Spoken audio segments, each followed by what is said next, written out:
By now you've seen the photos, the videos, the Prime Minister appearing at an anti-racism protest in Ottawa last Friday, despite the fact that his appearance, his actions violated many public health protocols and regulations that have been put in place by the provincial government of Ontario, the place where he lives, the place where the rally took place, and it violated the regulations put forward by his own Chief Medical Officer of Health. Well, on Monday morning, I had the chance to ask the Prime Minister about that and the message he was sending to so many people who have suffered through this pandemic. First question, Brian Lilley, Toronto Sun. Line open. Good morning, Prime Minister. You've spoken often about the need for the provinces to be cautious in reopening. Last week, you specifically said that you want to be clear, we're not out of the woods. The pandemic is still threatening the health and safety of Canadians. So I want to ask you about the fact that so many Canadians did participate in protests over the weekend. Some were wearing masks, some were not. Some were social distancing, and others were not. But a lot of Canadians are looking and saying, I've lost my job because I followed the rules. I couldn't go to a family member's funeral because I followed the rules.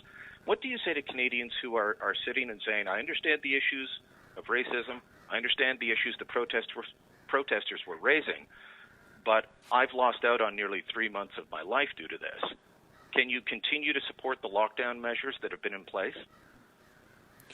We've seen thousands of Canadians come out this weekend and over the past days to highlight their deep concerns and stand in solidarity with racialized Canadians and Indigenous Canadians.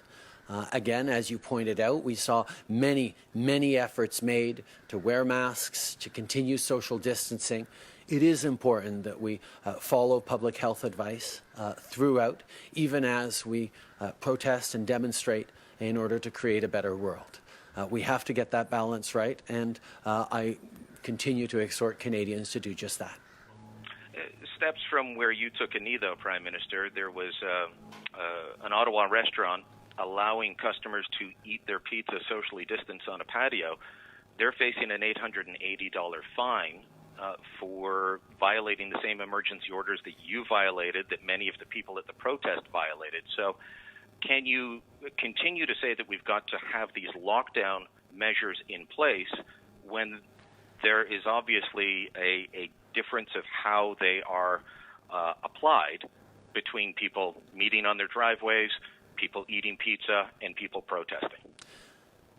Thank you for your question, Brian. I mean, there's a lot of people wondering about what exactly is the right thing to do, what the coming weeks and months will hold for us.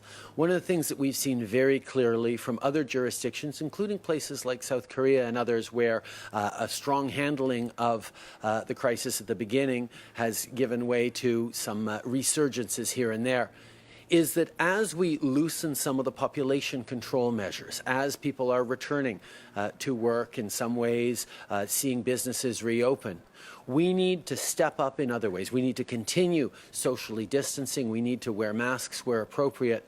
But we also need to make sure that we are stepping up on things like contact tracing and exposure notification and massive testing. There are many more things we need to do. Even as we restart the economy, we need to bring in other measures as well to ensure that we can handle any resurgence. All this is difficult and frustrating and longer than we'd hoped it would be. In many ways.